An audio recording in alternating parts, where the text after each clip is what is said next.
Dans cette vidéo, vous allez comprendre l'intérêt de la notion de postback et vous allez aussi revoir des notions qui ont été vues dans les vidéos précédentes. Donc dans ce projet, vous avez un formulaire avec un contrôle text box qui sert à la saisie de l'âge. Vous avez un contrôle bouton et un contrôle label qui permet d'afficher le résultat du calcul de l'année de naissance à partir de l'âge. Alors si vous regardez le code qui est associé, donc vous voyez que lors du chargement de la page, le contrôle text box est alimenté avec une valeur par défaut qui est 0,0. Et lorsque l'utilisateur clique sur le bouton OK, vous avez plusieurs opérations qui se passent. Déjà, vous retrouvez la présence de commentaires. Donc première opération ensuite, c'est la conversion d'un texte en entier. Ensuite, le calcul de l'année de naissance en utilisant les formats datetime. Et enfin, un formatage de l'année de naissance grâce à string.format. Et le résultat est renvoyé dans le label. Toutefois, vous allez voir que ce code n'est pas complètement satisfaisant.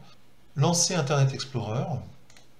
Donc vous voyez la possibilité de saisir l'âge. Donc vous saisissez votre âge. Vous cliquez sur le bouton OK, on vous dit vous êtes né en 2015 et vous retrouvez la valeur 00 d'initialisation. Alors qu'est-ce qui se passe? Pourquoi ce résultat? Eh bien si vous revenez sur la méthode de chargement de la page, vous avez bien effectivement une initialisation qui est faite du contrôle hTextBox. Le problème de ce code, c'est que cette initialisation est faite à chaque chargement de la page. Autrement dit, à chaque aller-retour entre le serveur et le client, votre poste de travail, le contrôle est initialisé à 00. Donc il faut un moyen pour éviter cette initialisation, de façon à ce qu'elle n'arrive que lors du premier chargement de la page, et non pas lors des envois suivants. Pour cela, vous avez une propriété qui existe, qui est associée à l'objet page. Si vous tapez page.isPostback, vous voyez la possibilité de tester si la page a déjà été publiée. Si la page a déjà été publiée, vous pouvez décider de ne rien faire.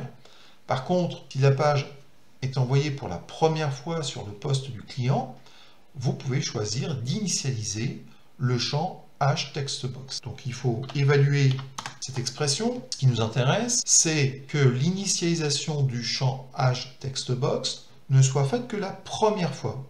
Autrement dit, quand la page n'a pas été publiée. Il faut donc mettre un contrôle faux par rapport à l'expression page.isPostback.